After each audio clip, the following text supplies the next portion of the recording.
बिस्मिल्लाहिर्रहमानिर्रहीम। मोर को जन्नत से क्यों निकाला गया? मोर जितना अब खूबसूरत है, इससे कई ज़्यादा जन्नत में खूबसूरत था।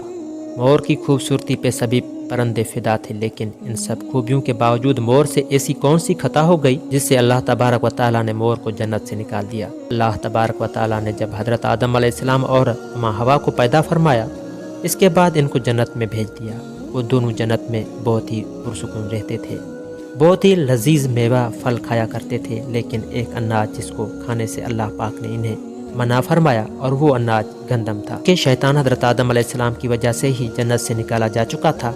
इसी वजह से शैतान की हज़रत आदम अलैहिस्सलाम से दुश्मनी हो गई थी। शैतान ये चाहता था कि वो किसी भी तरह हज़रत आदम अलैहिस्सलाम को जन्नत से निकाल दे और साथ में अम्मा हवा को भी जन्नत से निकाल दे। जब शैतान को ये खबर हुई कि हज़रत आदम अलैहिस्सलाम को तमाम मेवे खाने की इजाज़त है, लेकिन गंदम खाने की इजाज़त नहीं है, तो शैतान इंतकाम की आग दिल में लिए जन्नत के दरवाजे के पास बैठ किया और 300 साल तक वहाँ पर बैठा रहा कि कोई जन्नत के दरवाजे से बाहर आए और शैतान इससे बात कर सके।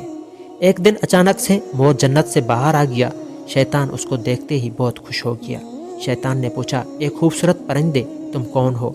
मोर बोला, मैं मोर हूँ, अब तुम अपना तारुफ करो। शैतान ने जवाब दिया कि मैं आलम करूबिया का एक फरिश्ता हूँ। मैं अल्लाह पाक की इबादत से एक पल भी गाफिल नहीं हूँ।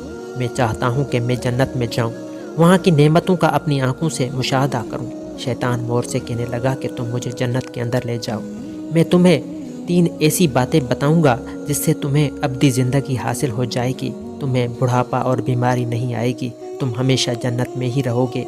शैतान की यह बातें सुनकर लालच में आकर मोर ने कहा कि मुझ में तो इतनी ताकत नहीं कि मैं तुम्हें जन्नत के अंदर ले जाऊं, लेकिन एक सांप मेरा दोस्त है, वो शायद तुम्हारी मदद कर सके। ये कहकर मोर सांप के पास आया, उसको सारी बात बताई। सांप भी शैतान की बातों से बहुत खुश हो गया।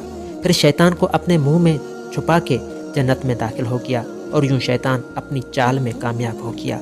जन्नत के तमाम निगहबानों को ये मालूम था कि शैतान ये चाल चल रहा है और जन्नत में दाखिल हो चुका है। फरिश्ते शैतान को जन्नत से निकालने लगे, तभी अल्लाह पाक का हुक्म हुआ कि इसको अभी तक जन्नत में ही रहने दिया जाए।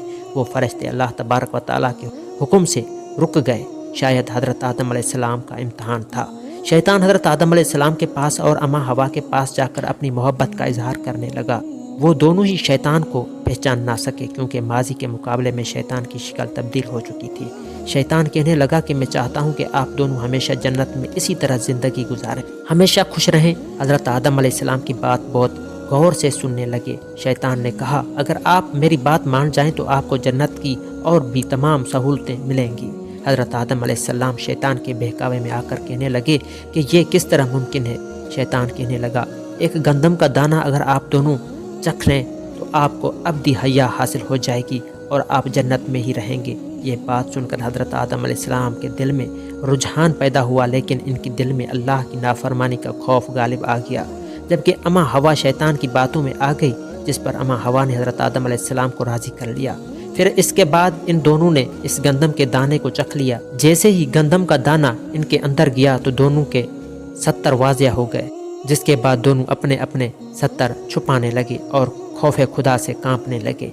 इसी दौरान अल्लाह तबारक व तआला ने फरिश्तों को ये हुक्म दिया कि हज़रत आदम अलैहिस्सलाम और अम्मा हवा दोनों को ज़मीन पर उतार दो। हज़रत आदम अलैहिस्सलाम को श्रीलंका के करीब नीचे ज़मीन पे भेज दिया। जब अम्मा हवा को जिद्दा की सरजमीन पर उतारा गया, जिन खूबसूरत पैरों से चलकर मोर शैतान को जन्नत के अंदर लेकर आया था, वही खूबसूरत पाँव अल्लाह पाक ने मोर से ले लिए। सांप जो अपने मुंह में शैतान को छुपा कर लाया था, उसके मुंह की खूबसूरत खुशबू को छीनकर उसमें जहर डाल दिया गया। फिर मोर के साथ साथ सांप को भी जन्नत से निकाल दिया गया।